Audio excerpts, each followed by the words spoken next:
ನನಗೆ ಹೇಳಿದ್ದು ಎಷ್ಟು ಜಾಗ ಬೇಕು ಅಲ್ಲಿ ಬೇಕಾದಷ್ಟು ಸಾವಿರಾರು ಎಕರೆ ಇದೆ ನನಗೆ ಹೇಳಿದ್ರು. ಅದರಲ್ಲಿ ಹೆಚ್ಚಿದು ಅಂದರೆ ದೊಡ್ಡದಾಗಿ ಕಟ್ತೀವಿ ಹಾಂ ಕೊಡ್ಬೋದಿತ್ತು. ಆದರೆ ಈಗ ನಮಗೇನು ಬೇಜಾರೇನಿಲ್ಲ ಮೇಡಮ್, ನಾನು ಯಾವತ್ತೂ ದುಃಖ ಪಟ್ಕೊಳಲ್ಲ.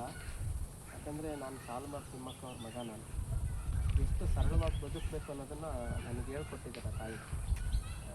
ಯಾವ ರೋಷ ಆವೇಶದಲ್ಲಿ ಹೋಗಬಾರ್ದು, ಬೇಡ ನಮಗೆ.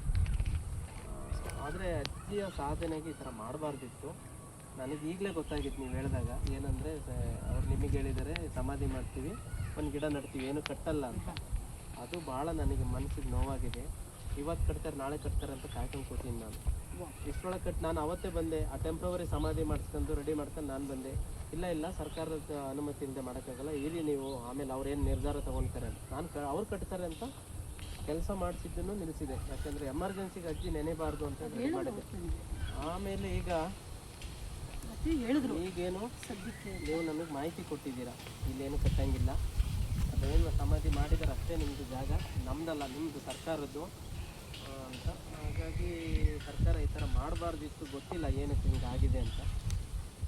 ಮಾನ್ಯ ಮುಖ್ಯಮಂತ್ರಿಗಳ ಜೊತೆ ಉಪಮುಖ್ಯಮಂತ್ರಿಗಳ ಜೊತೆ ಮಾತಾಡಿ ಆದಷ್ಟು ಬೇಗ ಏನು ಗೌರವ ಸಿಗಬೇಕು ಆ ಥರ ನಾವು ನೋಡ್ಕೊತೀವಿ. ಅದೇ ಹೇಳಿದ್ನಲ್ಲ, ಸರ್ಕಾರ ಕೊಡಲಿಲ್ಲ ಅಂದರು ತಿಮ್ಮಕ್ಕನ ಅಭಿಮಾನಿಗಳು ಎಮ್ ಜಿ ರೋಡಲ್ಲಿ ಜಾಗ ಕೊಂಡು ಅವ್ರನ್ನ ಮತ್ತೆ ಇಲ್ಲಿ ಸ್ಥಳಾಂತರ ಮಾಡಿಬಿಡ್ತಾರೆ ಒಂದು ನಿಮಿಷಕ್ಕೆ. ಅದಾಗಕ್ಕೆ ಬೇಡ. ಸರ್ಕಾರಕ್ಕೂ ಅವಮಾನ ಆಗಬಾರ್ದು, ತಾಯಿಗೂ ಅವಮಾನ ಆಗ್ಬಾರ್ದು. ಅದನ್ನು ಸರ್ಕಾರದ ಜೊತೆ ಮಾತಾಡಿ ಸರಿ ಮಾಡ್ತೀವಿ. ನೀವು ಮಾಹಿತಿ ಕೊಟ್ಟಿದ್ದಕ್ಕೆ ನಿಮಗೆ ಧನ್ಯವಾದಗಳು. ಇಲ್ಲಾಂದರೆ ನಾನು ಇದೇ ಥರ ಮನೆ ಮುಂದೆ ನಾಯಿ ಕಳ್ಕೊಂಡು ಕೂತ್ಕೊಳ್ಳೋದಲ್ಲ, ಇವತ್ತು ಮಾಡ್ತಾರೆ ನಾಳೆ ಮಾಡ್ತಾರೆ ಅಂತ ಇನ್ನೂ ಸುಮ್ಮನೆ ಕೂತಿದ್ದೀನಿ. ಇದೆಲ್ಲ ಚರ್ಚೆ ಮಾಡಿದ್ವಿ, ಬಟ್ ಈ ಮಾಹಿತಿ ಗೊತ್ತಿಲ್ಲ. ಈ ಮಾಹಿತಿ ಗೊತ್ತಿಲ್ಲ. ಅಲ್ಲಲ್ಲ ಇದು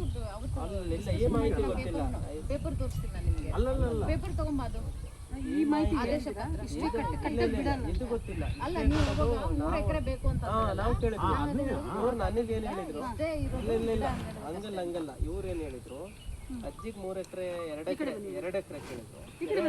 ಇರ್ಲಿ ಅಜ್ಜಿಗೆ 2 ಎಕರೆ ಬೇಕಂದ್ರೆ ಇಲ್ಲ ನಾವಾದ್ರೂ ಹೊರಗಡೆ ಹೋಗ್ಬೇಕು, ಇಲ್ಲ ನೀವಾದ್ರೂ ಹೊರಗಡೆ ಹೋಗ್ಬೇಕು, ಇಬ್ಬರಲ್ಲಿ ಒಬ್ರು ನಿಲ್ಬೇಕು ಅಂತ ಅವ್ರು ಹೇಳಿರೋದು ನನಗೆ.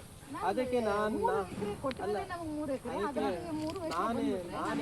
ನಾನೇನು ಹೇಳಿದೆ, ಸರ್ಕಾರದ ಜೊತೆ ಮಾತಾಡೋಣ, ನೀವೇನು ಹೊರಗಡೆ ಹೋಗೋದು ಬೇಡ, ಮಕ್ಕಳಿರೋ ಜಾಗ, ಅಜ್ಜಿಗೂ ತೊಂದರೆ ಆಗ್ದಂಗೆ ಇಲ್ಲೇ ಪಕ್ಕ ಅಲ್ಲೆಲ್ಲ ಇದೆಯಲ್ಲ, ಏನಾರು ಅಕ್ವೈರ್ ಮಾಡಿಕೊಡ್ಬೋದಾ? ಸರ್ಕಾರಿ ಜಾಗನೇ ಅಲ್ವಾ ಅದನ್ನು, ಅವ್ರೇನಾರು ಮಾಡ್ಬೋದು, ಸರ್ಕಾರದ ಜೊತೆ ಮಾತಾಡೋಣ ಅಂತಿದ್ದೆ. ನನಗೆ ಸ್ಪಷ್ಟವಾಗಿ ಮೇಡಮ್ ಹೇಳಿದ್ದು ಇವಾಗ. ಅವ್ರಿಗೆ ಏನು ಹೇಳಿದ್ದಾರೆ, ಮಣ್ಣು ಮಾಡ್ತೀವಿ, ಒಂದು ಗಿಡ ನೆಡ್ತೀವಿ, ಏನು ಕಟ್ಟಲ್ಲ ಅಂತ ಹೇಳಿ ನಮ್ಮ ಆದೇಶ ನಿಮ್ಗೆ ತೋರಿಸ್ಬಿಡ್ತೀನಿ, ಎಲ್ಲಿದೆ ಬೇಗ ತರಿಸು. ಇವ್ರು ಹೇಳೋ ಫೋನ್ ಮಾಡಿ. ಇಲ್ಲ ನಾನು ತರಿಸ್ಕೊಂಡು ನನಗೆ ವಾಟ್ಸಪ್ ಮಾಡ್ತಾರೆ. ಅವ್ರು ಏನು ಮಾಡ್ತಾರೆ